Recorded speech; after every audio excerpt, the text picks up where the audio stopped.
Hey, welcome back to the channel. Today I'm going to be showing you how I use this sliding monopod right here in conjunction with the video tripod to actually create a super compact slider that I can get in and out of pretty much any situation, and it's even strong enough to put a gimbal on it for super smooth dolly effects. You can use it if you unhinge this.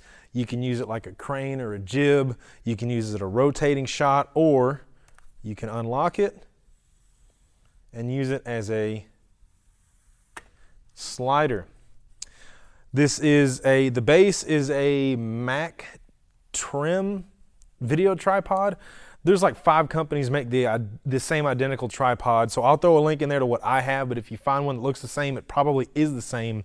It's one of those Chinese specials where there's like no copyright laws, so they're just going to keep on copying this baby, but it is really good. I'll leave a link. This here is the Cobra Strike 2 A150 Mark II, I think. I know the Cobra Strike 2 is correct. I'll link this down below as well. I got the aluminum one. They make a carbon fiber, and they make a matching video tripod where you can use your hot swappable feet and heads and all that with it if you want to. I didn't want to spend the money for the video tripod. This was cheaper and is going to get the job done. Anyway, I keep going on and on. So let's jump in here and I'll show y'all what I've got concocted to create this slider. So again, video tripod, and then I have the Manfrotto super clamp with the rubber inserts in it. Again, I'll link this down below. Please don't buy this from Amazon because you don't know what you're really getting, because I got one on Amazon and it came without certain hardware that I needed. So I'll leave a B&H link for that. That one's not an affiliate link. Amazon ones will be, but please don't buy this on Amazon because there's like 6 versions of the same thing. You need to get the right one. But this one has the locking handle, the hardware included, and the rubber V along with the rubber jaw up top. It secures onto a standard tripod mount, and then I've clamped onto that the Cobra Strike 2, and then I attached on the front of that my gimbal. The gimbal we're using is the Weebill S. It's compact. I like the grip on it. It's great for the run and gun stuff. And attached to that is the Fujifilm X-T4 and the Viltrox 33F14. You don't have to buy all that, but I'll link it all down below. I just want y'all to have an idea of what all we're doing here. Because this has the tripod feet on it, you could always bring one of these up and hang something off the back for a counterbalance. But I actually put it underneath of my armpit, kind of a Rambo machine gun style, and then I'll come in there and I'll counterbalance it. I'll have all my video settings set up. I've already got my pre-focus point. If you have good continuous autofocus, you can set it to a track. I just went ahead and pre-focused it to the spot that I wanted. Right there, single autofocus, got her locked in, and then I'll just do a couple rounds of pushes and pulls, and they're not all going to be perfect, so just do it a few times.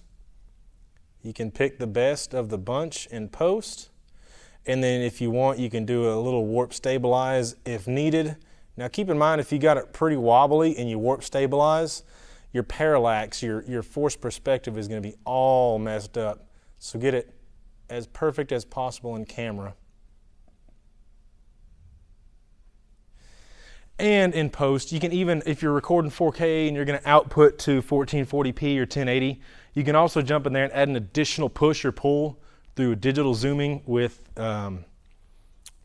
keyframes to punch it in or punch it out.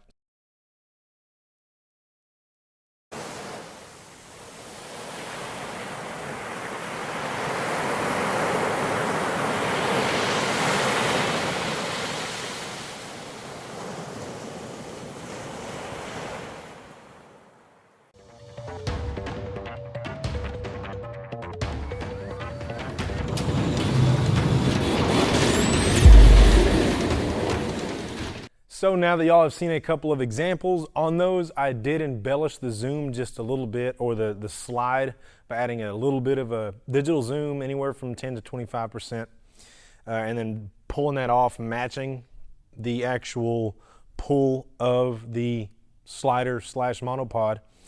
And I also warp stabilized the beach footage, but the other one was super clean, so I didn't even warp stabilize it. And so just real quick, before we pull this apart, I'm gonna pull it apart and let y'all see all the different components of this rig here. It will extend cleanly. With this amount of weight and leverage against it, it'll tip. That's why I always hold it at the rear or counterweight it.